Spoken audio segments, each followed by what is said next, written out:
Hi, everyone, and welcome to our spring edition of our virtual teacher talk. Tonight, we are going to have a great conversation about several topics that we've come up with, but let's jump in and meet our presenters. So tonight we have myself, Nicole Gonzalez, Provider Quality Specialist of the Early Learning Coalition of Hillsborough County, Mariah Prosh, VPK teacher at Little Giants, Janida Casimir, a VPK teacher at Bright Horizons, Bethany Berry, kindergarten teacher at Temple Terrace Elementary, Gillian Humphreys, kindergarten teacher at Swartzloff Elementary, Kathleen Farrell, a kindergarten teacher at Mabry Elementary, Jaehee Moon Snodgrass, a VPK PEEPS teacher at Foster Elementary, Tarsha Miller at Early Head Start teacher at BOCC Mango, and Lee Marie Carrasquillo, a district resource teacher with the Hillsborough County School Board. Let's get started with our first topic this evening. That is child independence. So let's talk about why that's important and what things we can do within the classroom and within the house and at your house that you can do to help build on that. So I'm gonna refer to Janida first. Janida, if you wouldn't mind starting off, and then one of our other panelists, if you want to jump in, or I will just kind of direct that call to the next presenter. So Janida, go ahead, take it away. Thank you, Nikki. Child independence is actually one of my favorite things to work on in the classroom. But basically, allowing children to have the space to try new things, to actually make mistakes, that's one of the biggest things that kind of supports their learning when it comes to child independence. One of the best things that you can do at home is setting a routine with your child, letting them be responsible for certain things. So for example, waking up in the morning, brushing their teeth, or having them set their clothes out in the morning to get ready and stuff like that. So all those are helping to build child independence, and it's teaching them how to take responsibility for their own things and for their own self. Mm-hmm. Thank you. And Jaehee, do you have anything to add to that, or would you like to take the lead on that one? All right. Hey, so I agree with everything that Janida had said. It is very important that the children have the independence when they come in. You have to understand that these kids are coming in and they are maybe 1 to 2, maybe even 3 teachers in the classroom versus there's about maybe 19 children in the school setting and probably more in a larger VPK only classroom. So you've got a bunch of, you have a whole group of children with only 2 to 3 adults. So they need to be able to maneuver in the classroom without always depending on the teacher. So they have to be able to follow the classroom routine and do what they need to do to function in the classroom. Exactly. And those are 2 instances from preschool teachers and IEP teachers, which is almost the same, correct? And I apologize because I really didn't give you guys an opportunity to kind of go over what your classroom are made of. So Jaehee and Janida are both preschool teachers. Jaehee, you have a little bit different situation. Do you want to talk about your situation and kind of like what your classroom is, how it's made up and what it's set up as? Yes. So in my school, I am considered a blended class. So I have half of my students are your typical age 4-year-old VPK students that, usually from the neighborhood students. And then the other half of the students are students with an active IEP, an individual education plan. They usually come in with developmentally delayed, language impaired. They have something where they have to have an active IEP. So we have 2 different populations of students that come in together. So they kind of, which is a great setting because our students who are struggling in areas of, where they are delayed, our VPK students, our typical age students are helping them to sort of catch up to where they are missing. So that's what my classroom setting is. I'm lucky enough to have 2 adults besides me in my classroom to help navigate my students and be able to meet the students' needs a little bit more better than one person in like a 20 student classroom setting. So that's what my class is like. Thank you, Jaehee. I appreciate that. So I'm going to go ahead and transfer this, and I'm going to move it to Tarsha. Tarsha is a Head Start teacher. And so if you can do the same thing, just kind of go over a little bit about your classroom and then why child independence is important and how you kind of foster that. Yes, I always tell my parents, well, first of all, I have 3 and 4-year-olds. I have preschool and VPK students in my class. And I always tell my parents that routines and schedules are important tools that should be used because children feel more confident and secure when their daily activities are predictable and familiar. The same thing that we do at school, I feel like they should have a routine at home. And I tell my parents, and they say it works really, really well. Same thing that Jahi and Janita mentioned about getting ready in the morning, try to keep the routine, the same as possible. Things change, plans change.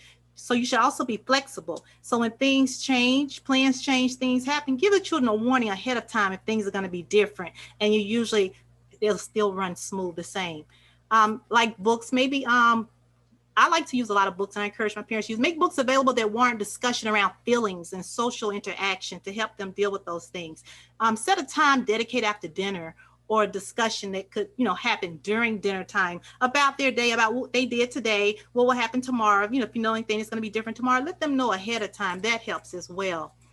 Quiet time, having quiet time before going to bed at night, the same time is also very good because they get on the schedule, they become familiar with this schedule, and you have to worry about being tired the next day. They're used to getting up at a certain time and going to bed at a certain time. Thank you, Tarsha. I'm going to go ahead. Oh, sorry. If you don't mind me adding on to that, I think allowing children to have jobs also helps with building their responsibilities. In the classroom, I personally have, at this current moment, I have a classroom of 5. Typically, the classroom be filled between 11 to 15 children. But we have ample amount of jobs for the kids to actually take part in and actually build that responsibility and connect with the classroom. I think it's really important to allow them to have that room for responsibility. So even at home, maybe giving them the job of sweeping the kitchen or wiping down the tables, depending on their age, of course. But all these are going to help build that child independence and allow them to start developing their skills to regulate themselves. Very good, Janita. Very good. I would just like to add something to that too as well. I really agree with what Janita said. And thank you for bringing that up, Janita, because that is so true. And I tell my parents, like when they're at home, help to let the kids sort the laundry. And like you said, the table setting, all those things are good. And even the things that we do in the classroom, the jobs that we have classroom jobs, carry them over at home. And that way it helps the younger children as well when they enter the classroom. It helps them become familiar, be more comfortable and familiar with the classroom. Oh, I do this at home. I know how to do this. I've done this before. So I think that really helps to relax them and make them feel more comfortable as well. Good points, Janita. Thank you. And thank you both. So I'm going to go ahead and in the theme of VPK, pre-K, and Head Start, I'm going to turn it over to Mariah. Mariah, go ahead and tell us a little bit about your class and your teaching, your classroom, and then why child independence is important to you. Okay, yeah, sure. So my classroom is a little unique, at least for my center, because I am in like a childcare-based center, but my classroom is a part-time VPK program, which means while our three full-time programs have children that sort of filter in through our childcare system that we have at our center, my program is primarily children that come from our community that are most of the time leaving home for the first time. So we're kind of their first experience outside of their home, much less in the school setting. And I can definitely, agree with what the other ladies have added in, that child independence is so crucial.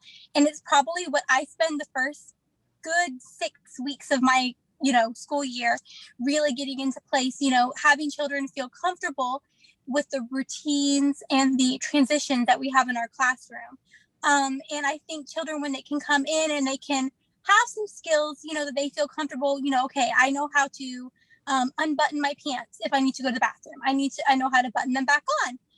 If I'm done, it makes them feel a little bit more secure and confident, when a lot of times it is a scary experience for them, sort of, being away from their families for the first time. And that's just definitely something that I try to, get, lay the foundation of the first 6 weeks of school. Because what I think when they realize I can have a job in this classroom and I have a certain level of independence, I think it kind of makes them feel more of a connection to their place in the classroom. And it makes them more excited to be a part of our class experience. Thank you so much. So what I'm hearing in this kind of theme is that confidence building, those routines that build that kind of that almost like it is a routine, but it's something that they're kind of expecting every day. So they know what's going to happen. If there is a change, you give them that warning. So let's talk about now how that looks, how that child independent looks, and why we do this early, how it can help the kindergarten teachers. So I'm going to pass it to Bethany. Bethany is a kindergarten teacher. So go ahead, give us a little bit about your classroom, and then you can expand on child independence as well. Perfect. So I teach 18 little kindergartners, mix of gen ed and ESE. So I do have students that are on IEPs that get pulled out, pushed in.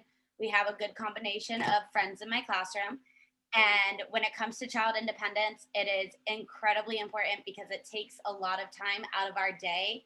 If we're stopping to tie shoes, stopping to take a belt off or put a belt back on, buttoning pants. Something that's been huge, especially this year, are the pants that have the buttons and elastic on the inside. And students come to school with those not tightened. So next thing you know, they're running around and their pants are falling down. And then we're spending 5 minutes having to then tighten their pants. So just those little things like that, even if that's something that parents want to do before they even leave the house.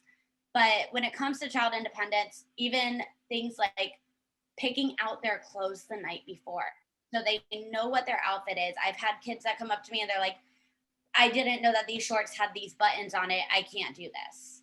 But they know that the other pair of shorts that they have has a different type of button, and they know how to do that one. So even just letting them pick out their clothes the night before, whether it be a uniform or they're just regular school clothes, whatever the school determines, that helps them already in that mindset going into the next morning of, okay, this is what I'm wearing. This is how I take it off. This is how I put it back on.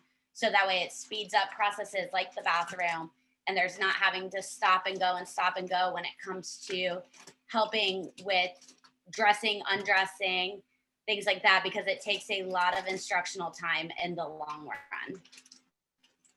Thank you, Bethany. Kathleen, we'll go ahead. Did we get that audio fixed? Does it sound better now? Yes, perfect. So why don't you go ahead and tell us a little bit about your class, and you can piggyback off of what Bethany had for child independence. Okay, being y'all couldn't hear me the first time, this is my 30th year teaching kindergarten in Hillsborough County Schools. I've taught at 4 different schools. I am currently at Mabry Elementary, and I have 19 students in my class. Now, typically, I usually have 20 to 22. Independence is crucial to the success of children in a kindergarten environment. We just plain flat out do not have the support that children have had in years prior with lower classroom ratios or additional paraprofessional support. To kind of jump on a little bit about what Bethany said, high five on knowing how to take on and take off your clothes when you go to the bathroom. Absolutely integral. If a child doesn't know how to work a belt, if they don't need it, don't send it. We just don't have time to address that in an ongoing way throughout the day. Now that Friday morning we're supposed to be in the 40s, make sure your child can put their jacket on as well. I can't even tell you how many times kindergartners come in and everything is good until we hit mid-October. And then they just kind of look at me and I'm like, well, I want you to problem solve this and figure this out on your own, as well as learning how to work a zipper, learning how to work the buttons. All of those are very age appropriate, but it's just, it takes time away from the instructional day. So that's something we'd like them to be able to do independently. Kind of along the lines with the bathroom, that's always one of the biggest issues with little 5-year-old boys and girls. When they go to the bathroom, they close the door, they flush the toilet, and they wash their hands. And that ideally they can do that without queuing. Those are just independent routines that we would like them to do coming in. Probably two other things to add. Knowing how to work their backpack. Can they unzip it to put folders in and take things out on their own? And the other one that I do, especially being last year was our first year coming back after COVID, people are very reluctant to touch other people's items. When they go to the school cafeteria, and I believe most public schools, I think all, the kindergartners eat in a cafeteria and their classroom teachers are not there. That is our time to have our private lunch. So, for example, in our elementary school, we have 7 kindergarten classes and 1 paraprofessional. She's in there at the same time the children are, to help prevent them from waiting to have their lunch opened and to try and avoid as few people as possible touching their food items after we've sanitized. Work with them to make sure that they know how to open their lunches that are sent from home. Typically, any lunch served from school, I take the time to teach the children how to open a milk carton because that's something that children who purchase lunch do. But if you're sending in a Lunchable or a packed lunch or a snack or those Capri Suns or whatever they are, juice boxes, teach them how to put the thumb on the straw, open that open that juice, open those bottled waters, or even if you get to the point of not using the prepackaged foods and placing the foods in Ziploc bags that they can independently open and close. That will help give them their full time for their lunch without waiting for whatever assistant is there to file through. Sometimes, could be 100 students who often are requesting assistance at the same time. So that's pretty much my 2 cents on the independence area. Thank you. Some great tips about lunchtime as well. I don't think it actually kind of is a thought process. It's one of those things where your child wants this for lunch. And so we really don't realize that it does take a lot with the items that they're packed in and whatnot. And one thing that I do suggest for my families is throw in a kid-sized pack of scissors so that they can open those little, either, the goldfish crackers or the fruit roll-ups or whatever. But if they have their own scissors in their lunchbox, that also, I think, is, child safe, of course. But that's a good resource to help them get through the lunchtime as well. Thank you. Jillian. So let's go ahead and get to you. She is also a kindergarten teacher. So I know you're last, but definitely not least. So go ahead and give us a little bit about your classroom and your tips on child independence. Great. I am, like I said, I'm Jillian Humphreys. I work at Schwarzkopf Elementary School. I am a kindergarten teacher there. This is my 4th school I've worked at.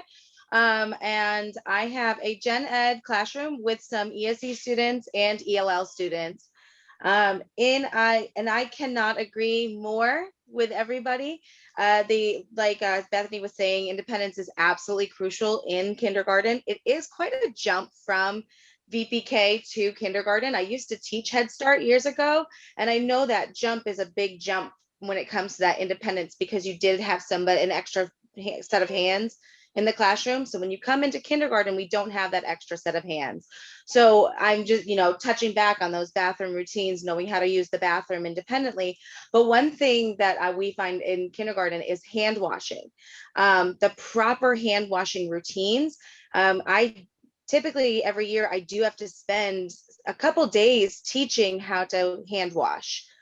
So how to turn the faucet on, get soap independently, wash, and actually rub the soap, because many times a lot of kids will get the soap and then put it under the sink and wash it off. We want to make sure they're getting those suds and they're washing in between their fingers and everything like that, and then rinsing, and then how to actually turn off the faucet. A lot of times they just leave it on and walk away. So we want to make sure they go ahead and turn that off. So those procedures for hand washing are very important. Another thing that it seems silly, but is so important for our kiddos is learning how to blow their nose properly. And we want to make sure that they can do that independently. Again, it takes time out of our day. When you have a little one who has a runny nose and they take a tissue and a lot of times they just wipe it across their face. So we want them to know that they have to blow into it. And I know these sound like very basic things to teach, but it's very important that they know how to do this. And then afterwards to go clean their hands again. And then Kathleen was talking about the backpacks and folders. when in kindergarten, we have a lot of folders and notebooks and things like that. And so one thing that I think we do that I love to do is making sure that the students' names are on their materials. So sometimes schools may ask that you don't put their names on materials when they brought in, or if they're provided, but the teachers will put their names on them. And that gives the kids a sense of pride, and they want to take care of those materials. And so when we want to make sure that when they have those materials, that they're putting them away properly. They're not on the floor. I know at the beginning of the year, if you look at the tables, a lot of times there's stuff all over the floors, there's papers, there's pencils. And, within a few weeks, we're able to get them to have those materials in one area. So teaching them that responsibility, and that goes back to what everybody was saying earlier, having those responsibilities at home. So when they have responsibilities at home, it transfers to school. And they already have that sense of responsibility, and it's like they already intrinsically know what to do with their materials. And let's see, like we said, we also have jobs in kindergarten. And again, that gives them that sense of pride in the classroom. And when they have that sense of pride in the classroom, they want to work a little bit harder, and they want to, they really want to be part of that classroom environment. So I think, everybody really touched on everything I was going to say. I've been sitting here taking notes and trying to think of anything extra, but I think everybody really hit the nail on the head here. Great, thank you so much, and lots of information that was shared. So I'm sure that our participants and are really thankful for the fact that even blowing your nose or going to the restroom, that it does take some time, especially if you're a little one, right? It's not so simple. It's not such a simple task for them. They do have to build up that motor movement and that the words escape me, but those. Muscle memory, that's what I was looking for, that muscle memory to know that this is what they have to do every time. So great job, guys. Thank you so much for that. So let's move on to our next topic. And it's one that's very important and is something that can be beneficial in the long run. So that's identifying and explaining emotions. So I'm going to do a little twist here, and I'm going to start with kindergarten teachers, and then I'm going to move back towards VPK. So Kathleen, why don't you go ahead and start with the identifying and explaining emotions, and then we can pass it off to our next kindergarten teacher. I think probably the most important, somewhat of an emotion character trait that I have in the front of my classroom is the word persevere. They are going to be facing many academic challenges in kindergarten, and knowing that things are not always going to be easy. And when you do challenge, when you are faced with something that is difficult for you, to continue to work through it. There's a phrase called the power of yet. I can't read, follow it up with yet. I can't write, follow it up with yet. And to give them that positive mindset that difficult situations are telling you that you're growing and you're learning. So persevere is my big word that I'm putting out there for everyone. Do not quit, keep on going. Thank you for that. Let's pass it off. I know, Jillian, you just spoke on child independence, but go ahead and give us your take on identifying and explaining emotions. I love this topic. I think emotions and feelings are so important, especially at this age, and learning how to express them in a way that's healthy. At the beginning of the school year, I know we read a lot of books about emotions. I feel silly, I feel angry, I feel excited, I feel sad. How do we express those emotions? And how do we express them in a way that is, not so much appropriate, but I guess appropriate and productive? And how do we express them so other people can understand and help us if we need help?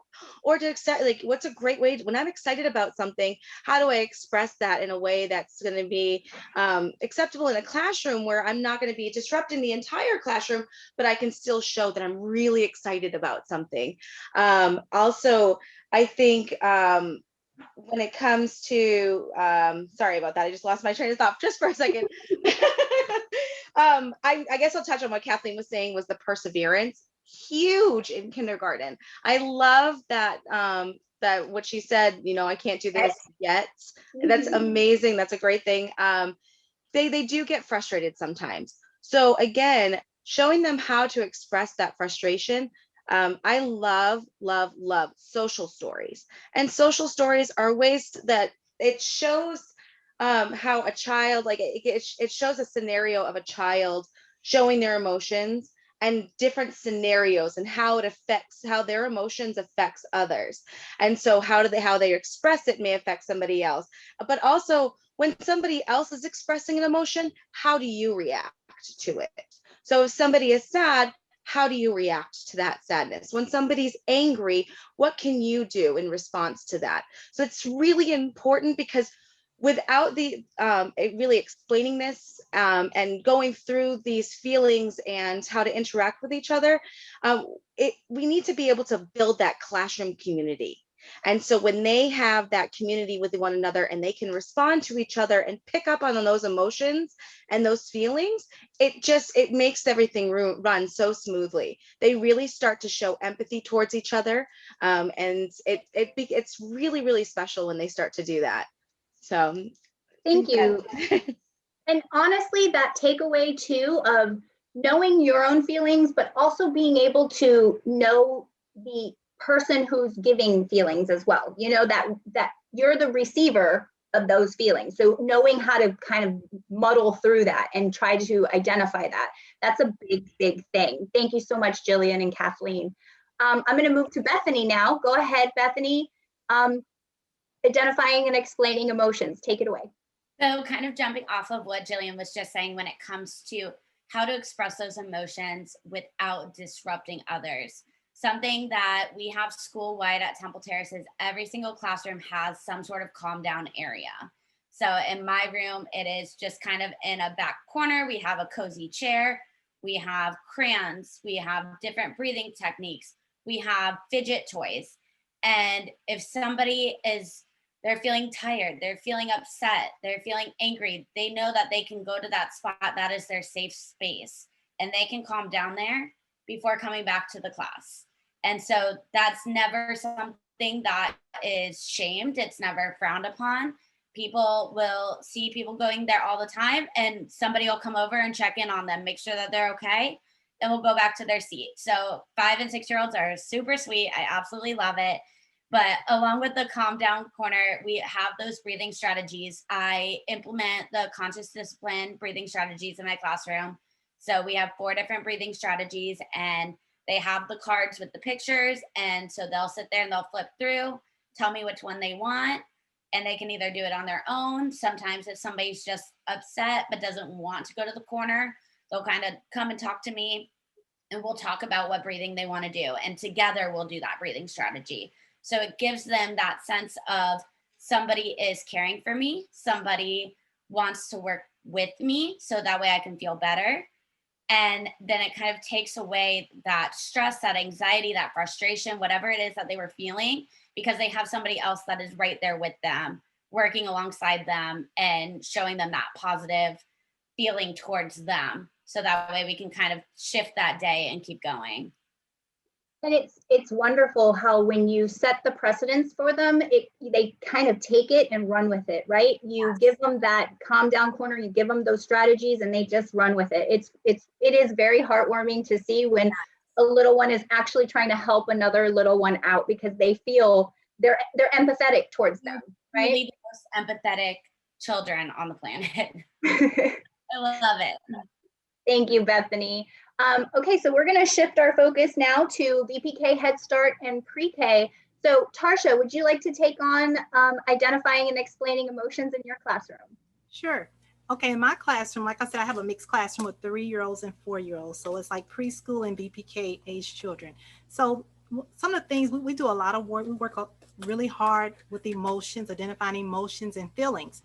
So I think that modeling the rules and expectations through role-playing activities, or by narrating to the child how you feel and what you're going to do about your feelings, works really well with them. And when they see it, they can kind of relate to and understand. I've noticed that children learn a great deal through observing and imitating, because when they go to the centers and they're in the pretend and learn center, I can see them being like the little mommy, daddy, or teacher or grandma, and they're actually mimicking or imitating what they've seen or what they hear. They're problem solving. And I think that that's wonderful to see them do that. I also recommend like picture cards, showing the children picture cards. I think Bethany touched on this, emotional expressions, and teach them the names of the new emotions. You can cut out pictures from magazines or newspapers as well, the flyers, the grocery store flyers, or you can look in books and show them pictures. Tell them, when I make this face, I'm feeling happy. When I make this face, I'm feeling sad. And that helps them a lot too, by seeing, oh, my teacher showed me what happy looks like and what sad looks like. Also, books. One of my favorite books is The Way I Feel by Jacques Kane, and it uses illustrations to teach children the words for the emotions. And it also lets them know that we may feel different at different times, but guess what? It's okay. One more book I have is Encourages Self-Expression. It's a book called I Like Me. And Nancy Carlson wrote this book, and it encourages kids to appreciate everything about themselves. It shows the character in the book likes the way she looks. And when she makes a mistake, she picks herself up and tries again. It's okay. So those are two of my favorite books that I share with weekly. Thank you, Tarsha. And if you would be so kind as to put the titles in the chat for everybody, and then that way they can get that as well. But that literature or literacy aspect of it is monumental, because they get to make that connection, and then they're able to see that, oh, that's what that feels like. So I remember in the book that they felt this way, so I can make that connection that they actually do feel that way. Thank you so much. I'm gonna pass it to Mariah. Mariah, go ahead and tell us about identifying and explaining emotions in your class.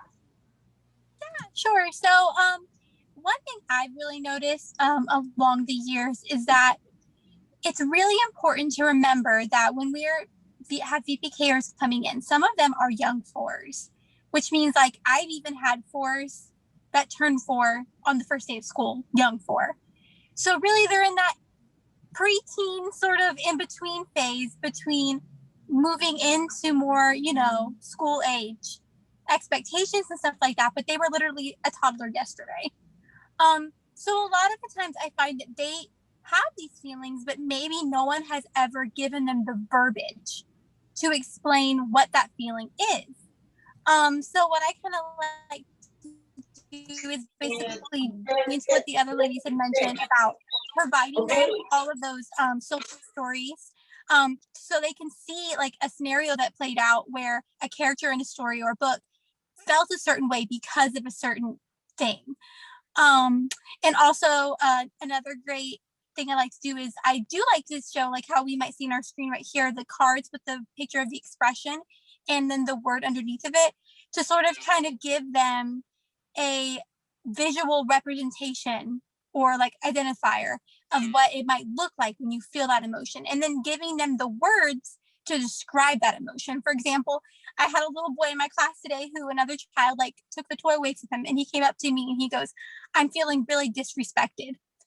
And just that, like the fact that he could, use the word disrespected to attach to, the way that he felt when someone took his toy, I was just so proud of him. And so, I just definitely think that giving them a word to attach to the feeling that they feel really helps them process the way that they're feeling and why. Thank you, Mariah. And yes, I can also kind of picture that, if you're in kindergarten, you've probably had some sort of schooling experience and you kind of had that interaction. If not, it's fresh and new, so you might experience this in kindergarten as well. But for preschool age children, remember, they're just coming into this, right? So it's got to be difficult. It's got to be something that's almost a challenge for you preschool and Head Start teachers and even kindergarten teachers to kind of get that that realization that they are actually feeling this emotion. Like you have that emotion set out for them, but they're actually feeling that emotion. So it's wonderful to see that, Mariah, that your little one was actually able to identify that and kind of identify it correctly, So Great job. Thank you for sharing. Let's move this to Janita. Janita, go ahead and tell us about identifying and explaining emotions. Thank you, thank you. First, I want to say I definitely agree with everything these ladies said. But it's also interesting to me for this particular year because I do have a smaller class setting. I've been able to kind of dive into social and emotional and really work with my kids as far as identifying and explaining their emotions. And one thing that I've actually incorporated is yoga. The kids, they all have like their individual yoga mats. Everyone, they roll them out. We have particular cards and stuff like that. But basically, what the yoga and the mindfulness allows them to do is to allow a calming time for them to be able to kind of reset and be able to view problems and stuff like that with a calmer mindset. Another resource that we've been using is a book called How Full Is Your Bucket? I believe it's by Mary Rockmeyer. And essentially what it does, it teaches the kids that everyone has an imaginary bucket that's above their head. And when we do things that makes people happy, the bucket gets full. And when we do things that make people sad or people upset, the bucket starts to drip. And I think this one is really good as a resource because it teaches them how their actions actually affects other people, and allows them to kind of see how the way that they talk to someone, or if they're taking a toy from someone, how that would actually make them feel in the classroom or the home setting. Another thing that we love to do is role playing. I will get onto the carpet with them and we will demonstrate a situation. Let's say that someone's taking their toys, and we'll actually talk about what are different strategies that we can use if we want to get the toy back, or if we want to ask for the toy, how to possibly use it. I don't remember who exactly mentioned it earlier, but even using the visuals of the facial features, saying exactly what the word is. A lot of times, like was said earlier, some kids just don't have the verbiage to express themselves or actually say what they want to say. By taking that time to sit down and actually have an open conversation with them and teach them this allows them to relay the message to whoever it is that's upsetting them in an easier way. So therefore it releases any conflicts or any tension between them. But I absolutely love social emotional and identifying and explain emotions. I think it's really important because it teaches the kids how to regulate themselves before any academic learning actually happens. Think of it in the sense of, if you're already frustrated, now you're trying to learn something completely new. How are you going to regulate yourself to be able to focus on what that topic is in front of you? So teaching them how to identify and explain these emotions is very, very important. And you mentioned that book, that How to Fill My Bucket, or How Full Is Your Bucket? That is a wonderful story. As a former kindergarten teacher, I did read that many a times, and it was a wonderful, wonderful tool for social emotional and for identifying feelings, and even for being a good person, for being kind, for being empathetic. So an activity that I kind of put in hand with that in the classroom that's been working very well, each child actually has their own individual bucket. And when they do things that make whoever, if it's a friend or a teacher, but basically we celebrate it. And at this point they have stars, so they get the stars. And then sometimes if they're making poor choices, or if it's a situation where they're making someone sad, we don't just take away stars. We talk about why is it that the star is being removed.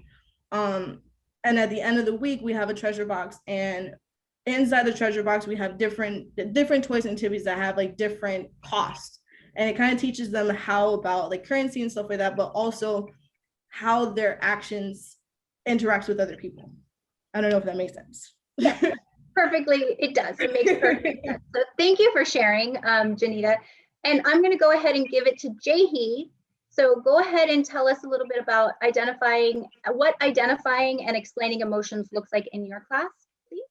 All right. So, I mean, everyone's hit almost probably all the points that I probably would have hit on. We do conscious discipline in my classroom as well. And we have a safe place that's set in our class for kids who, I mean, at this age, they're coming in 4 years old, probably never been in any kind of school setting. And for them to be in a place that they don't know is very hard for them.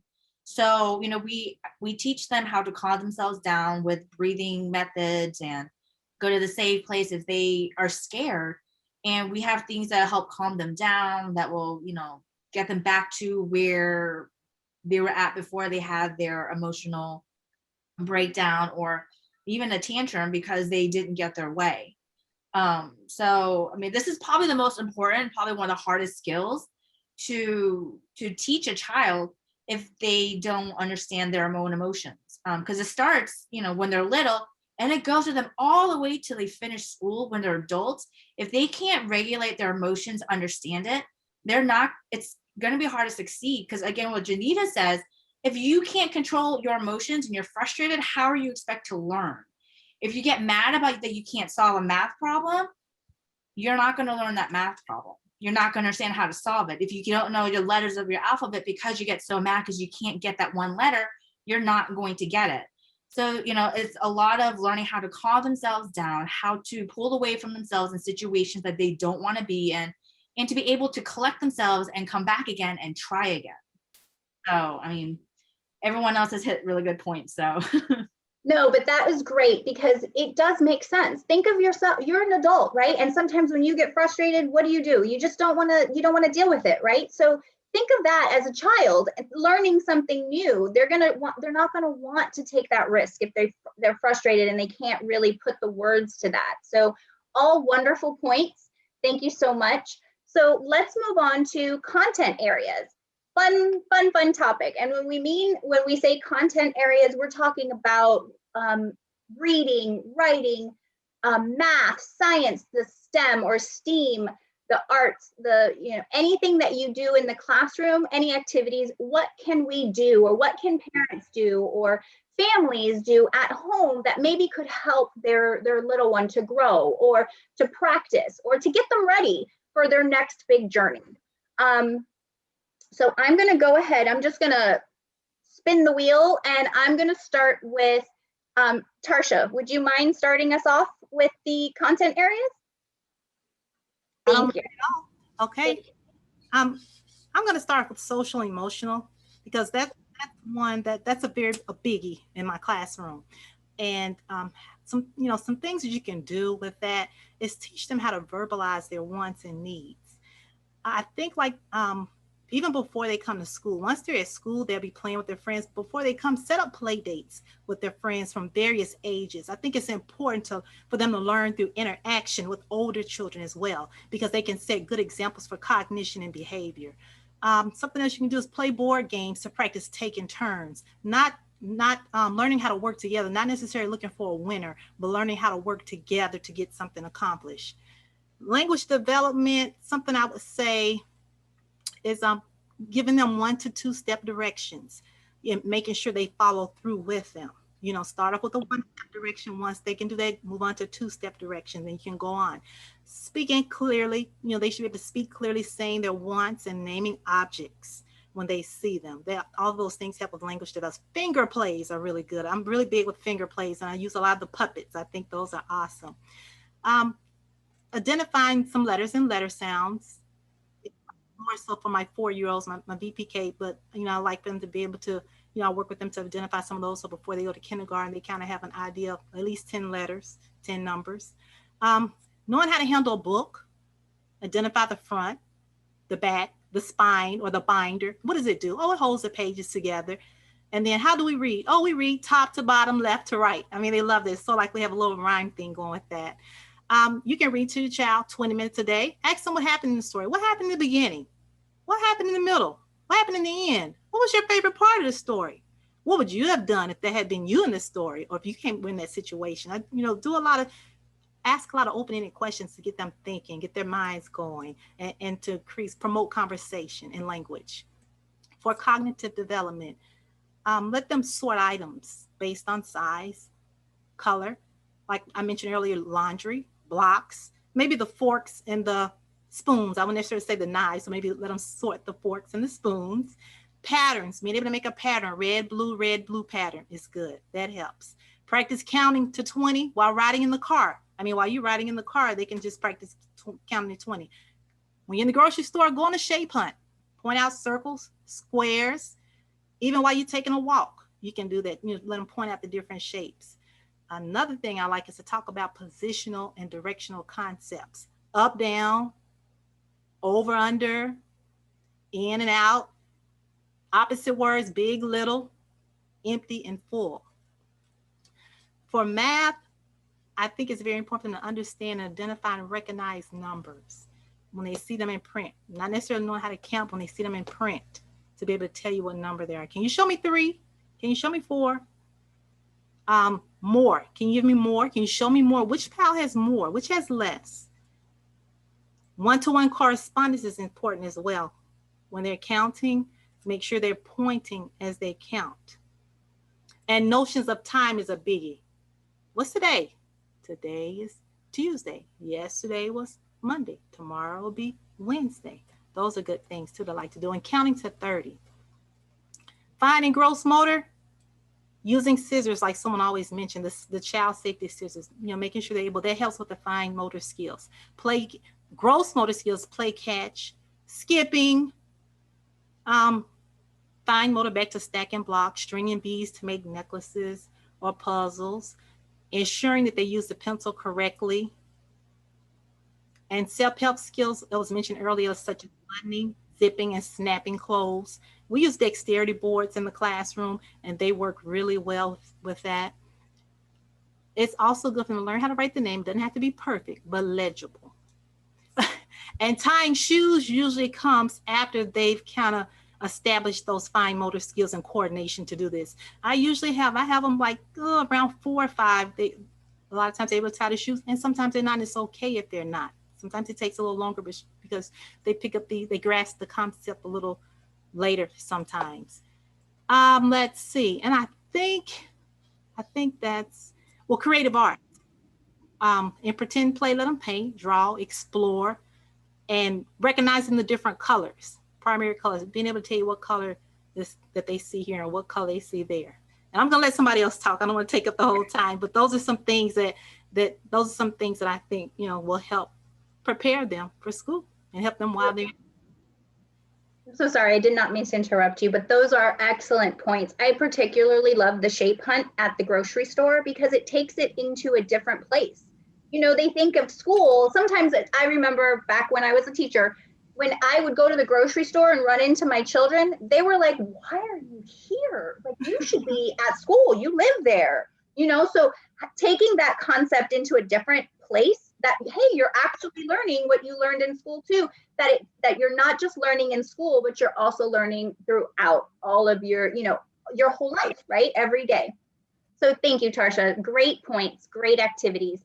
I'm going to pass it to Jillian. Jillian, why don't you go ahead and give us some content area information? Sure. So a lot of what Tarsha was talking about, kind of building on what she was saying, was talking about wants and needs and being able to express what you need in the classroom. That's really important when it comes in kindergarten, being able to express that and that social emotional, and that ties into the content areas, especially when we start working together. In kindergarten, we do a lot of collaborative work. So the students are working in small groups or they're working with partners. And we want to make sure that the students can communicate with one another. So a big part of kindergarten is the active participation. So it's not just in small groups, that's in our whole groups as well, being able to raise their hand, being able to speak freely. Someone mentioned, I think Janita mentioned this at the very, very beginning of the session, was talking about making mistakes in the classroom. One thing I actually celebrate making mistakes. Because when we make a mistake, we learn something new. And when we make that mistake, I get so excited. I'm like, woo, we're going to learn something new today. Kiss that brain, catch a star. You're so special. Put it in your heart. That's really important that kids have that confidence to make those mistakes. And so when they come out and have those conversations, they feel comfortable having those conversations in class. In all areas, this is across all content areas, is accountable talk. So when that's really important in math, reading, everything. So when a student says something, say, having that conversation about, someone says an answer for, 2 + 2 is 5. Okay, I disagree with you, because we want to learn how to respectfully have these conversations with one another. And so that's really, really important in kindergarten. being able to say, well, I disagree with you because when I have 2 here and 2 here, that actually makes 4. And so being able to say that, but also if someone is answering a question, is being able to justify what they're saying. So if someone says, okay, 2 + 2 is 4, we don't leave it there. It's okay, how did you get there? So it's really important that they're able to explain how they get there. So we don't want them memorizing things in math. We want them being able to go back and be able to explain how they got to that answer. And so in math, when we start with numbers. We start with that number sense, being able to identify those numbers like Tarsha was saying. So not just being able to count, but seeing the number 4 and saying, okay, that's the number 4, or that's the number 3. And then going on and being able to match, okay, so this is the number 3, and this group over here is a group of 3 objects. So that those 2 go together. So we start with that number sense. And so then we move on to, more of the counting, comparing numbers. And I loved what Tarsha was saying about going to the grocery store into the shape pump. We can do that with addition and subtraction as well. So when you say you're having a snack at home and you are having some goldfish or something, and you put, okay, I'm going to give you 5 goldfish, and now I'm going to give you 2 more goldfish. How many do you have now? Or you had 5 goldfish and you ate 3. How many do you have left? So that basic, those fun conversations of addition and subtraction when you're eating a snack, just making it fun. When it also in class, we want to make sure that they have those responsibilities. Again, the same responsibilities in the classroom we were talking about earlier. They want to be responsible for their work that they're doing. When it comes to reading and the reading, we do a lot of letters and letter sounds at the beginning of the school year. Within the first 9 weeks, we are expecting them to know most of their letters and letter sounds. And we do start sight word instruction really early. Sight words are really, really important to being able to start reading their leveled readers and getting into that, being able to look at a text and read the words. We teach reading strategies in kindergarten, which are great for helping the students figure out words they don't know. So they may know sight words, and that helps with their fluency when they're reading. You say they're reading a quick book like "It is a dog." They can read "It is a," no problem. Those are sight words, but when they get to that word "dog" and they don't know what it is, so they look at the picture. Okay, what's in the picture? There's a dog in the picture. The word begins with D, so D. Okay, so dog would make sense there. So those are some of our reading strategies. And then reading and writing in kindergarten are very much married. They go together. So a lot of what we do in reading carries over into our writing. So we'll use actually books and different texts to model our writing and what we want to see in their writing. So we want to see your writing when at the beginning of the year, we don't start with sentences. Obviously, we start with like letters and handwriting, writing your name. But soon we get into drawing pictures and labeling the picture. So I want to write a word to label what is in that picture. So if I drew a picture of a dog, I want to be able to sound out that word, D, og, and write those 3 letters. Or I might just be writing the first letter or the first and the last letter. And we celebrate that. We celebrate any little tiny gains. Those are really, really important. And then eventually we get into writing sentences. And that's when those texts come in and we say, okay, look at this author did. The author started with a capital letter at the beginning of the sentence. I think I'm going to do that. So we do a lot of modeling in kindergarten and then allow the students to show their work on their own. So it's, I do, we do, you do type of model that we have in the classroom. So we do it I show it, then we do it together, and then we release it onto them and let them do it. I feel like I'm talking a whole lot, so I'm going to let somebody go. I hope I'm not stepping too far. No, you are perfectly fine. Thank you for all of those wonderful tips. What stuck out to me most when you were speaking as well was that justifying your answer. So giving them, even if they can just say 1 or 2 things about how they got that answer, it opens up not just an understanding of the concept that they're trying to learn, but also language. It helps them to practice that language. It helps them to practice that vocabulary that they're learning. So thank you for that. I appreciate it, Jillian. I'm gonna pass it back to a VPK teacher. So Jahi, would you mind giving us some content area information in your classroom, or what you do with what you would tell your parents, or what you do in your classroom, please? All right. So when my students come in, again, it's probably the first year in a school. They may have gone to a daycare, but for the most part, I can tell you, majority of my students have never been in a school setting. I don't really expect a whole lot from them coming in, except, basically knowing, like, following 1 to 2 step directions. They need to be able to, if I tell them go put your book bag away, they should be able to do that. Go wash your hands, go to the bathroom, like following basic steps, because those eventually will gradually move into multi-step directions. Well, I can tell them 3 or 4 steps, and I expect you to do this. The beginning of the year, I used to just tell them, all right, go get your pencil box and go sit down at your table. We're going to do our next activity. Now I tell them, go get your pencil box, take out your pencil, and write your name on your paper. I gave them a 3-step direction, and they should be able to follow those as, verbally, not even just so that, because when they go into kindergarten, a lot of it will be verbal directions, and they need to understand those verbal directions. They also, it would be great if they're able to sit and listen during morning circle time, reading. Like in my classroom, my classroom is broken down into different sections. I have a morning meeting group, and then I have a reading group or morning circle, reading circle, math circle, and a phonemic awareness or phonics circle. So they have to be able to sit, listen, follow along as a large group, and then be able to transition to a small group as we break out into different activities, and then come back again when we're done. If the kids are able to transition in between activities, it makes everything run smoothly in the classroom. If kids can handle, okay, we're done with this activity, we have to move on to the next one, and no one is upset because, in a great, wonderful class world, kids will transition with no problem whatsoever on the very first day. You have kids that, we still have center time in our classroom where they do learn a lot of their social skills and their social emotional skills and independence skills in our VPK classroom. So they have to be able to understand, my time is up at this center time, so I have to move on. I have to be able to let go of these Legos. I have to be able to move on away from the kitchen and move on to something. Maybe I don't want to play this, but this is what's given to me. This is what I have to play with. Somebody else has this toy and I can't play with it. So how do I move on from that? So especially in our VPK class, in order for us to do our content, again, social emotional plays a huge factor in everything that we do.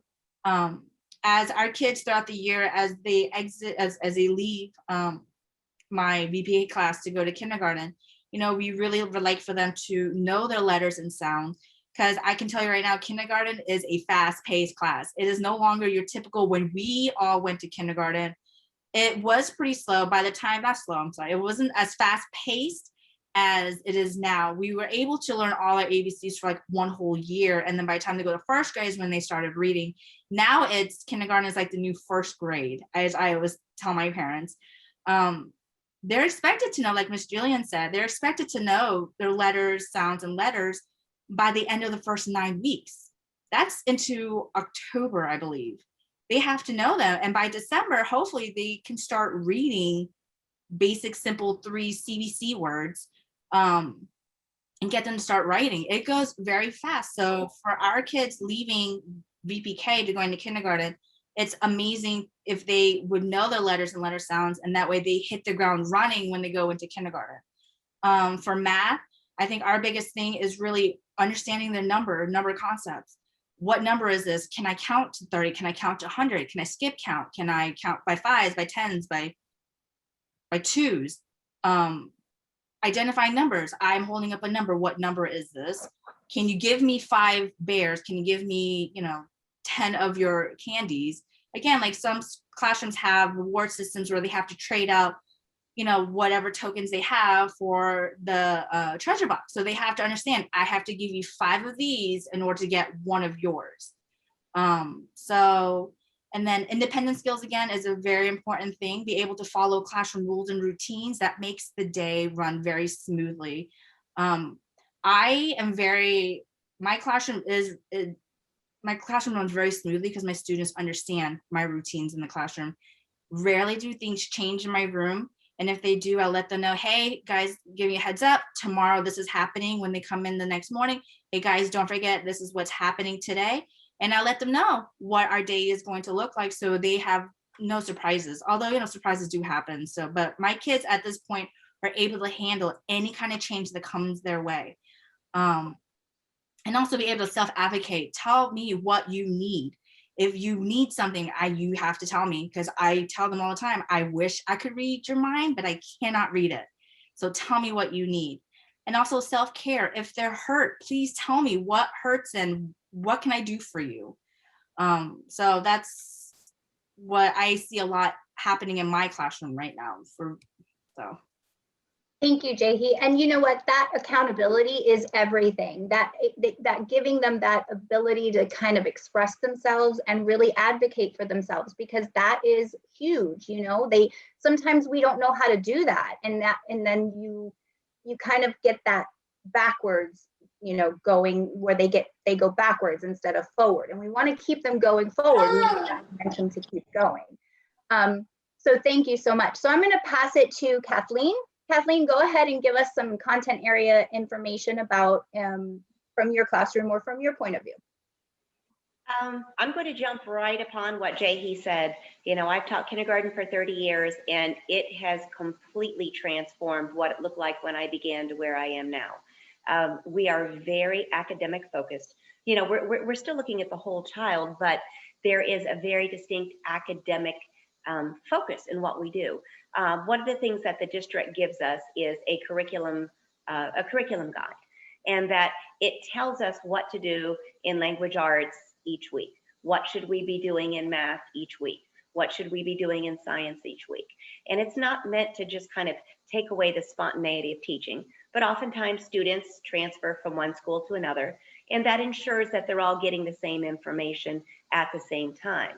Now, the first thing that comes at us right at the beginning of the school year is we have 1 day per letter to review the alphabet.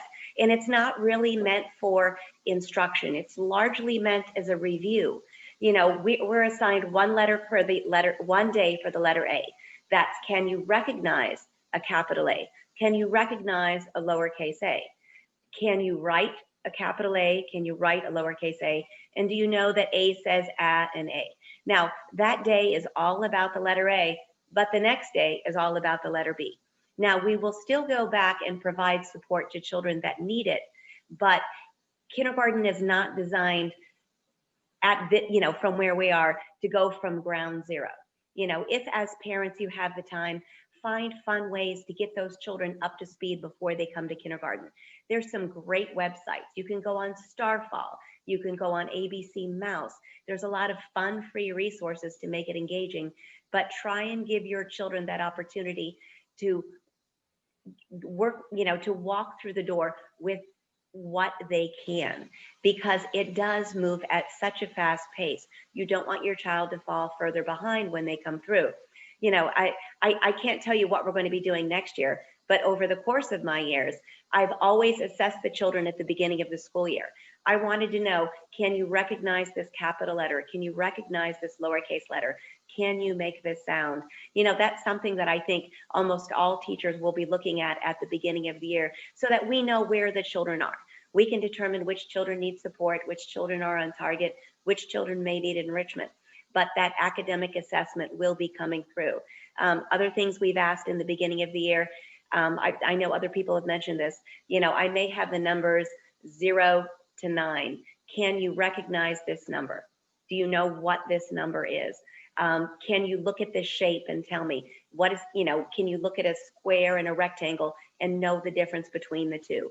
That's all good information for teachers to have. And most likely they will be asking at some point in time within the first 9 weeks to determine where your child is with that. Something else that's pretty important, it sounds kind of funny to say it's a content area, but can your child work a mouse? Because they will be assessed on a computer within the first 9 weeks. And they do need to take in kindergarten formal assessments in October. It sounds crazy to say, but that's the marriage of, education and technology. And I oftentimes see children, they come into the classroom and they have a mouse and they want to touch the screen. And I'm like, oh, darling, this little thing is called a mouse. You have to move it so that it changes what's happening on the computer. So if you do have an opportunity to find one and give your child some practice before their school year begins, that would definitely be beneficial. Now, within my classroom, I begin the children on a program called Starfall before they take their mouse-based assessments. It gives them the opportunity to practice, but that's a good skill as well. And there's a lot of great technology, just websites you can go to help your child work with letters and sounds to get them up there. Something else I say as a teacher, I often find children sit down, and I think it's kind of a byproduct of technology being so prevalent in our society. Children aren't oftentimes reading books the way they would in the past. There's Kindles, there's looking at stories online, but knowing how to correctly turn a page. I mean, I see children often, these are my books that I purchased from my money, and they take the pages and they squish them like this, and then they flip them. Try and give them that one-on-one instruction. And this is the way to turn a page on a book, because books are expensive and they're valuable and they're important. And nobody wants to, read books that have been taped over and over because children are not turning pages correctly. Those are just very simple things to work on. And probably the last one, it's a skill when they enter the classroom, is to recognize their name, because they will have many areas labeled with their name, and that tells them largely where their seat or table is, where their cubby is, where their lunchbox goes, so that when they look at names, maybe not just that begin with the letter L or begin with the letter C, but they can recognize their name and they can correctly write their name. For my entire career, I've been going, no, we do not write everything in capital letters. The first letter of your name is a capital, and then try and work with them in that almost everything they write is going to be lowercase, unless you're beginning a name or beginning a sentence, but that they're writing their name correctly. Because, as you can imagine, when you have 19 to 22 children at one time, you can't be everywhere at one time. Let's start with that one. Your name is important to you as a child. This is the correct way to write it, and let's work on that before they come into kindergarten. The rest of it, we can pretty much handle. Thank you, Kathleen. Some great points, especially with the reading and holding on to that book, because we do oftentimes, we're so dependent on Kindles, and now that YouTube even has books on YouTube, that children don't actually get that opportunity to use the book, to actually hold it and feel it, and what's it look like, what's it feel like, how to turn those pages, how to use it correctly. So thank you for that. Great points. Mariah, I'm going to go ahead and pass this to you. For the interest of time, could you focus on maybe one or two key things that you do for your content areas to maybe give to our parents and our families this evening? Yeah, absolutely. So I feel like for me, a real foundational concept, and it may seem like something super simple, is just exposing children that are going to be entering some sort of pre-K program, especially to materials they may see in the classroom and may be using on a regular basis. For example, because we expect our kids to come in, I expect my kids coming in knowing virtually nothing academically.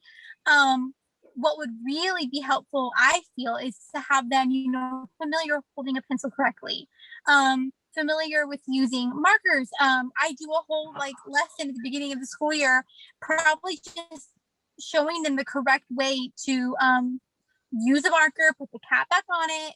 We call it marker capping, make it snappy, and then return it to its correct place where they go, not, in a bin where the glue is. How to open the glue bottle, little hand at the bottom to help the glue come up, or if it's liquid glue, how to use one dot, not a lot, and how to put those things away after they're done with them. Because I feel like, especially for pre-K, I expect, them to not having some of those academic skills. But if we could spend less time, getting them familiar with how to hold scissors or things like that, then I feel that those things, we could spend more time on the academic side of it. Because it's really hard to focus on writing your name if you've never held a marker before. And I have some kids that haven't, you would think that they were seeing these things regularly, but with virtual technology and stuff like that, I have kids that they color on art programs. So they've never actually used Play-Doh or markers or anything sort of like that. So just, I know it sounds really minimal, but I really feel like that's a really big foundational step to move forward with in pre-K. Totally agree. I remember also using that snap. You know, when you hear it snap, that means it's closed. So you snap. You don't want to you don't want to dry it out because you know it didn't snap. So I do remember that, and that is so important and beneficial. It really is, because those basic things is holding the pencil, and even if they have that information where they're using the technology, make kind of narrow it down to a little bit more of like actually holding the pencil, maybe using scissors, safety scissors, of course. And then you have the lefty righty, right? Maybe they're a lefty, so they're completely different than, you know, normal regular, because majority is they're right-handed, right? So using different things, that's right. If the marker doesn't click, the marker gets sick. If you don't hear the click, the marker gets sick. That's what I was looking for. Thank you, Lisette. And that's exactly those little things that you can say and you can do to kind of get them to understand. And if you phrase it like that, I guarantee you'll hear them. Did it click? We don't want it to get sick. So thank you so much, Mariah. Bethany, if you could go ahead and just give us like 1 or 2 pointers, that would be awesome. Thank you. Yes. So some things that I send home with my parents at the beginning of the year on things to focus on at home, just to kind of build that literacy and that math portion back at home along within the classroom, are when you go grocery shopping, make a grocery list with your child. And that way they can see the words.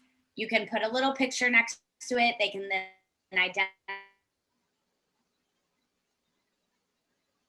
Uh-oh. I think we're having some technical difficulties.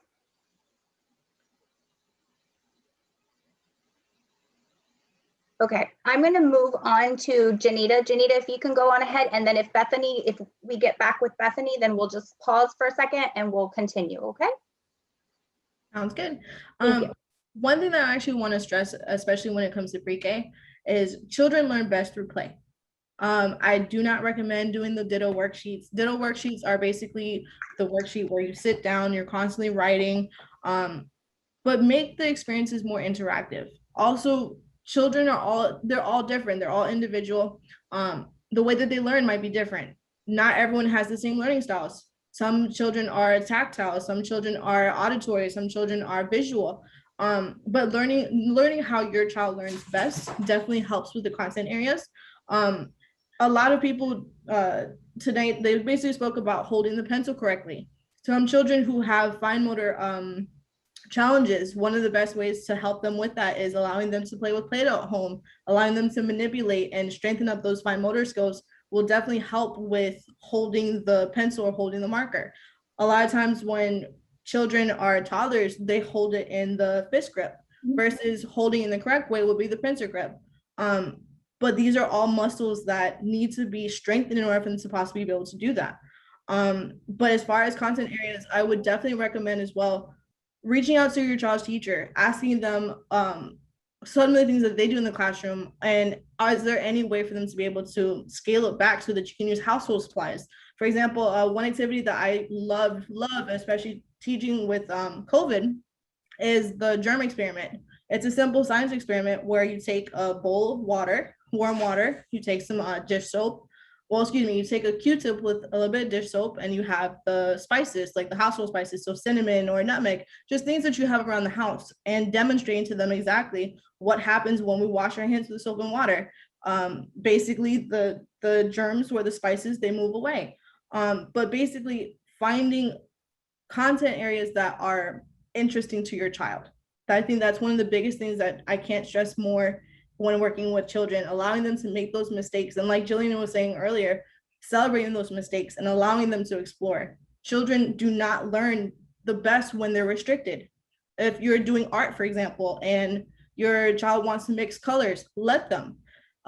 Don't be afraid of allowing them to get messy. One of the ways that they learn through sensory is being able to get messy and stuff like that, but also teaching them how to clean up after themselves. That's part of those responsibilities. And it's interesting that every topic that everyone spoke about today stems from preschool, working with those letter sounds, working with letter recognition, holding the book, using the print. All those are things that we work on in preschool, but it literally travels up all the way up until kindergarten. So don't think that it's too early for them to start learning. Of course, you want to make sure that it's developmentally appropriate, but start those skills early. Thank you, Janita. And Bethany, I see you're back. So if you want to just go ahead and round us out for us, thank you. My computer decided to freeze at the right time. So one thing that I send home with my parents a lot at the beginning of the year is to make grocery lists with their child. So that way they can see the word, they can see it on the list. And then when they go grocery shopping, they can put 2 and 2 together. They can see, oh, we need oranges. Let's go find the oranges. And it helps them feel that sense of independence as well, because they can then help when they are with their parents. Another thing that I like to tell them to do is have picture cards in the house that have an apple and an A, a ball and a B. So that way there's constant exposure to those letters, seeing them all the time. And even just using a half of an index card with a letter on it and posting it around the house and making it a game. Go find the letter C and see if they can go find it and grab it and bring it to you. Go find the letter that makes G. See if they can go find the G. And that are things that I pass along to my parents. So I'll keep it short.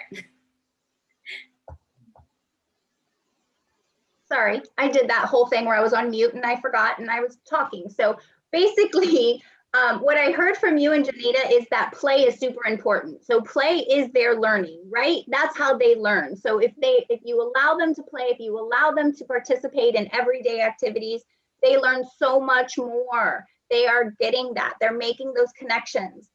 I just want to say thank you so much, every one of you. You are great. Thank you for sharing your wisdom and your partaking in this teacher talk panel.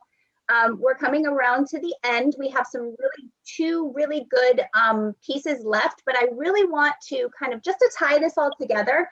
If you are a family, if you're a parent, if you're looking for activities, you're looking for things to do within those 5 developmental domains, gross motor and fine motor, language and literacy, STEM, which is science, technology, engineering, art, and math, STEAM, STEM without the art. Social, emotional, and I think that's all of them. Did I miss one? We have a YouTube channel, and it's for 5 for 5. Please check it out. It is awesome. We do these quarterly.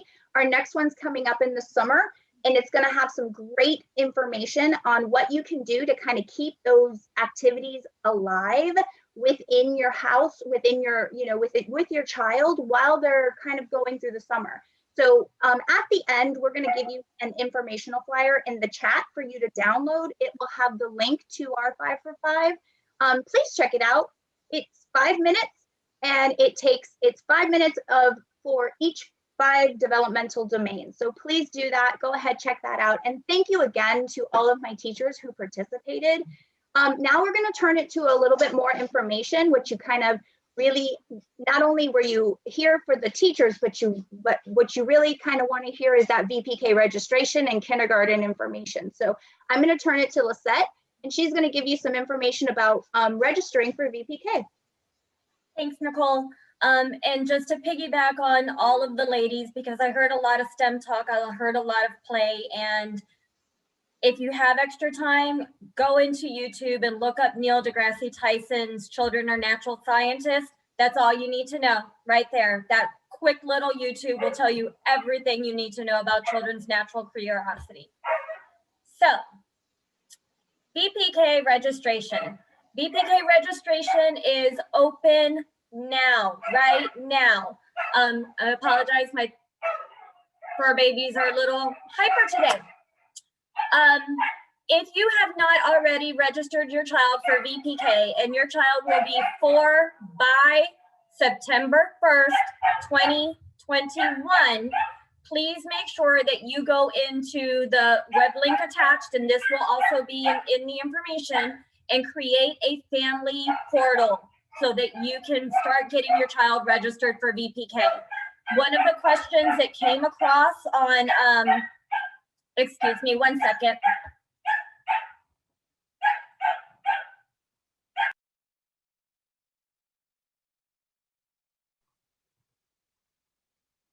Why don't we go ahead to Lee? Oh, actually, let's give us a minute for Lisette to get back, because I think she's going to have a few more. There you go. Okay. One of the questions that came across in the chat was virtual options for preschool.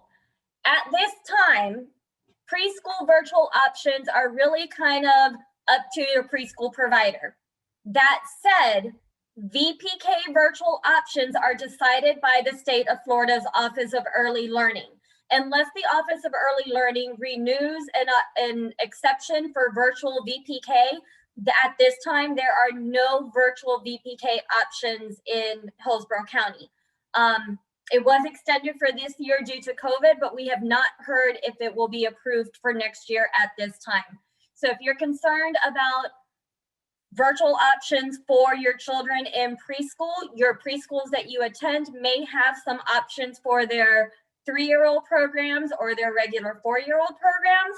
But as far as VPK, it does have to come down from the Office of Early Learning. And you can also go to that same website, is attached to the Office of Early Learning, and they will have any other information that you need to find about those options there. VPK definitely works in preparing your children for entering kindergarten. The last statistics we had showed that children who attended VPK were more prepared and ready to enter kindergarten with those skills that all of our kindergarten teachers today said that they needed to have when they came into kindergarten on day 1. If you are concerned about finding a location, you're also able to call the Early Learning Coalition of Hillsborough County and speak with a child care resource and referral specialist who can provide you with a list of centers in your area or around your work where you may be able to get your children registered for VPK. That's it. Thank you, Lisette. And I went ahead and added into the chat the flyer with all of the links to it. Please check it out. The YouTube channel link is actually in that flyer as well, so you can download it directly to your computer or device. If you do not have that capability, we can email it out to you at the end of, and anybody who registered, we will be able to email that out to you as well. Before we move on to kindergarten registration, there is a kindergarten checklist, and that's kind of like a getting your child ready for kindergarten, and it goes over a lot of the topics that we mentioned tonight. And we do have that in English and in Spanish. So before the night is over, I will be putting that into the chat as well. It's a great resource to have to kind of know where you are and where you fall, because it does divide it up by month and by this is how many days left before school starts. So you should be doing this, that, and the other. So check that out. It's a really great resource. So I'm going to go ahead and hand this over to Lee Marie Garasquillo from the school board, from the school district of Hillsborough County. And she's going to talk a little bit about kindergarten registration. Lee? So good evening. So by now, every school in Hillsborough County has already had their Welcome to Kindergarten Roundup, which is the opportunity that parents have to go to your neighborhood kindergarten and hear about your specific school. And if you have not had the opportunity to attend one of those, I'm here tonight to tell you how you can still go to your child's school, how you can find out what your child's school is, and get the information that you need ready to register your child for kindergarten. So the steps to enroll are on the screen, and what a parent or legal guardian must do is complete the registration process and provide a list of documents that I'm going to provide to you to your school site. Some of our schools are accepting all of the documents via email, but you'll have to contact your zone school for that information. You can register your child for kindergarten if he or she turns 5 on or before September 1st. In the link that, in the document that Nikki put in the chat, you'll find the link to go and put your address in to check your assigned school. So the first thing you'll want to do is find what school your child is zoned to go by your address. School choice options, the second choice window has closed. Another choice window may open prior to school. Sometimes in July, the school district opens another choice window, but that information has not been released as of yet. So the forms that you're going to have to complete are a student enrollment form and a student residency form. And both of these forms are available from your zone school, and your school can send them to you electronically once you contact the school. These are the documents that you're going to need in order to enroll your child in kindergarten. And I want to express, if your child currently attends a pre-K program in Hillsborough County, you still have to get all of these documents together and go to the school and register your child for kindergarten. So if your child is in a school district building now, it's not just going to roll over for next year. You have to go through the process all over again. These are the documents you need. You need a birth certificate, a social security card if you have one. You'll need the your immunization record, which is the Florida immunization record card. You'll need a physical that's within 12 months. And you're going to need 2 forms of verification of your address. They will not use your license. So you'll need a utility bill, your lease, the deed of your home. And if you live with someone else, so that means that the verification information is not in your name, you will also need to fill out a student resident form. And that information, again, will be provided to you once you contact your neighborhood school. So as I've mentioned previously, you will complete all the forms and submit them to your school. Many of our schools are either accepting these documents via email or making an appointment for you to come in person so that we can maintain social distance and COVID guidelines. Other things that you'll want to register for and look into are the lunch program is completely done online. So in order for your child to receive lunch at school, you'll need to register online at this website address. And I believe Nicole put the link on the document that was in the chat. We also have an aftercare program called Host, and you can also register for that online as well. And if your child has any health conditions or any allergies, you'll want to make sure that when you contact the school, that you make contact with the school nurse so that you can advise them of your child's special needs.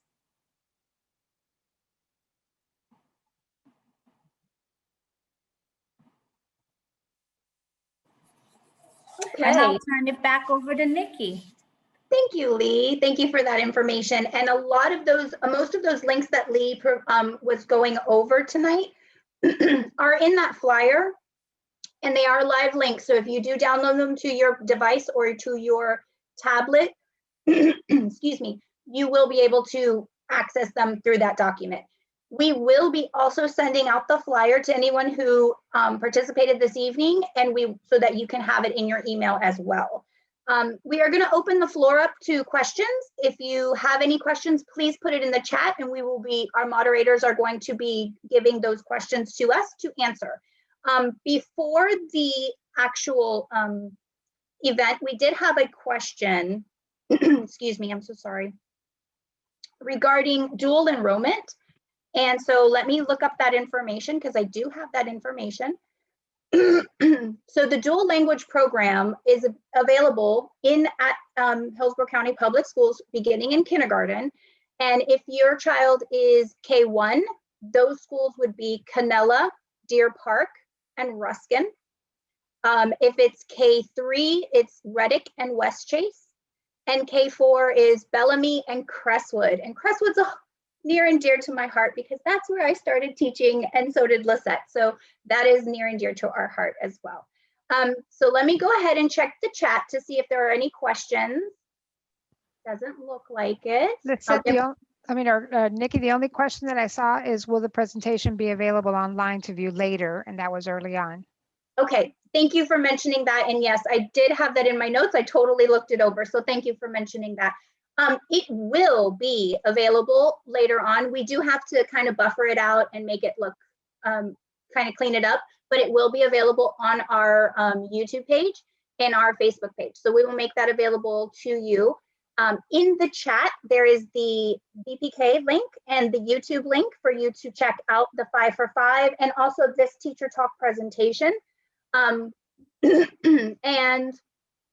also the flyer. The checklist is also in the chat for you to download, and we will be emailing that out to you. There is an English and a Spanish version. They are combined into one document, but you can print out whichever one you choose, or you can save the version that you're using.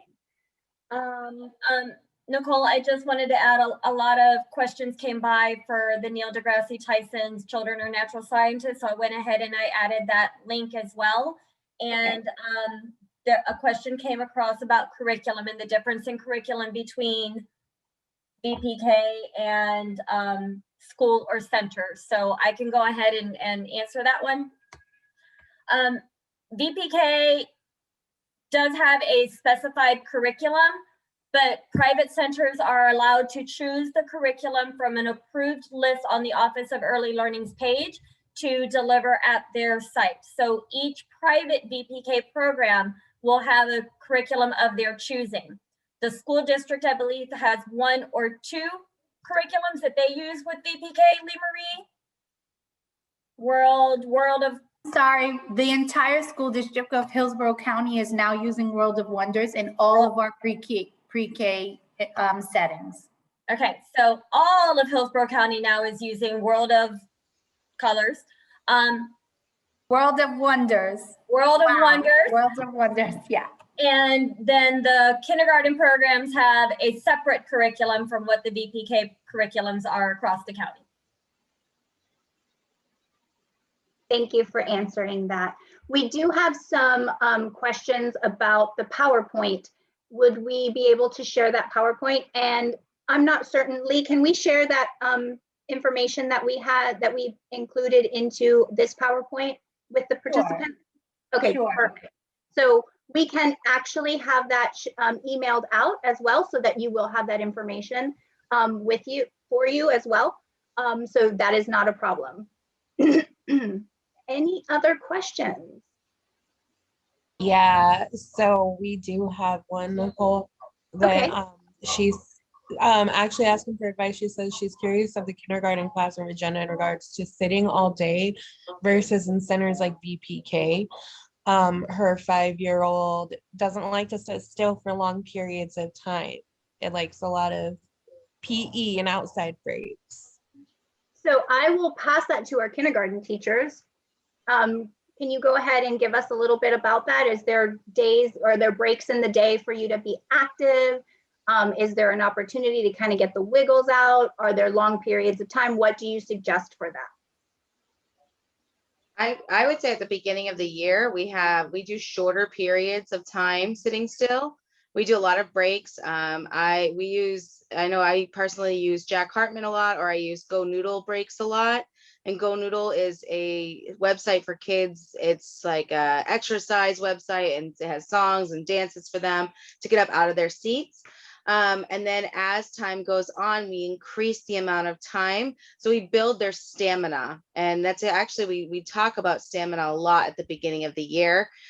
So specifically, and that with reading and that independence, again, going back to that independence and responsibility, So slowly over time, we do increase the amount of time that they have to be sitting still. Thank you. Something that I suggest with my families, that, you know, I'm a kindergarten teacher as well. We do try and find a balance between active and sedentary or sitting activities throughout the course of the day. But as a parent, you know, in trying to get the child ready, because, you know, for as many different teachers as there are in the district, there are different specific expectations. But try and build up some of that stamina or endurance with your child ahead of time. When I talk to my parents about this, you know, find a timer. Let the timer be the bad guy, you know, so that they're not going, Mom, is it time? Is it time yet? Is it time yet? You know, whether it's an old-fashioned egg timer or a timer on your cell phone. Okay, I need you to sit at the table and work at something for 5 minutes. And maybe it's, you know, practicing his name or even coloring on a paper, because the coloring will link to helping it develop the fine motor, or even playing with Legos. But you need to stay in this area for 5 minutes, whatever it is. You're not asking me if it's time to get up. You know, the timer will let you know when it's time, so that they're building that. We used to call it bottom time. How long can they stay in their bottom, and gradually build that up over the course of the summer until it gets to where he can maybe stay 10 minutes at an activity, even if it's not his most favorite thing ever. So thank you for that. Nikki, can I actually touch on that one? Sure, of course. That was one thing that I had struggled with, especially with some of my pre-Ks, like earlier on previous years. One thing that I actually learned helped me a lot was puzzles. Starting with a very simple, like larger scale puzzle, something that's going to keep them challenged, because kids, once they start something, they want to naturally complete it. But starting with a simple puzzle and then slowly transitioning up to more difficult ones, it slowly increases the time. And the kids themselves, they don't actually recognize that time is getting longer. They're so engaged in what's in front of them, it still reinforces those skills. Thank you. So what I'm hearing is stamina, build up that stamina, find ways to get them to maybe sit in a space doing an activity for a certain period of time, and then build that up. So may even start 2 minutes, then we build up to 5, then we build up to 7, and then maybe 10, and so on and so forth. I did also put in the chat the website to the Go Noodle. That is a wonderful resource to use, and it is user friendly, so you can use it at home as well. It's not just for the classroom. It's a great resource to use at home. One of the questions that we did find in the chat also is, how do we make the kids listen and follow directions? So could one of you touch on that? Could one of you touch on that for me? I think setting clear expectations is number one, but also keeping up the consistency. If you say this is what we're doing, this is what we're doing. Of course, you want to allow some room for flexibility depending on the situation, the circumstance that you're doing. But having those clear expectations teaches the child exactly what to expect, whether it's in a what's the word I'm looking for? Whether if it's in a challenge or if it's a situation where you're asking them to do simple instructions. But if they know and they understand why it is that they're doing the things that they're doing, 9 times out of 10, you have less resistance when you ask them to do something. I know my kids, they ask me all day long, Miss Jen, why are we doing this? Why are we doing that? But simply explaining things to them as well helps them to connect with what is going on. Therefore, they have less questions, and they're less likely to give you resistance on what it is that you're asking them to do. Thank you, Janita. Anyone else? I'm going to piggyback off of what Janita said, and also model with your children what you would like for them to do as well. They may not know what you want them to do. And even if you tell them, they still may not understand it, because again, everyone has a different approach on how they learn. So if they are visual learners versus tactile versus, auditory, it all depends on how your child learns. So, model to them what you would like for them to do. And it helps a lot with them to, to follow those directions and follow those instructions. And also, you'd be surprised that, playing with them and say, hey, how about we do it this way instead? Or bring out the Play-Doh. I think it's one of the best ways. Hey, can we roll this into a ball? Can we make it into a snake? Can we make food out of this? Like really just give them all different types of instructions or directions and see if they can follow along with what you're saying. So you'd be really surprised, even setting the table, putting the dishes away, giving them simple little, things to do around the house. Like, hey, how about you do it this way instead? And just, the little things you do around the house can really help them to really start following directions around the house. And I'm gonna actually piggyback off of Jahi. I put in the chat, clear, realistic expectations. Be mindful of your children's age and what they are able to do and not do, and consistent, reasonable consequences as well. Consistent being the key word here. A lot of the teachers, both preschool, private, Head Start, and public, all mentioned conscious discipline and Becky Bailey.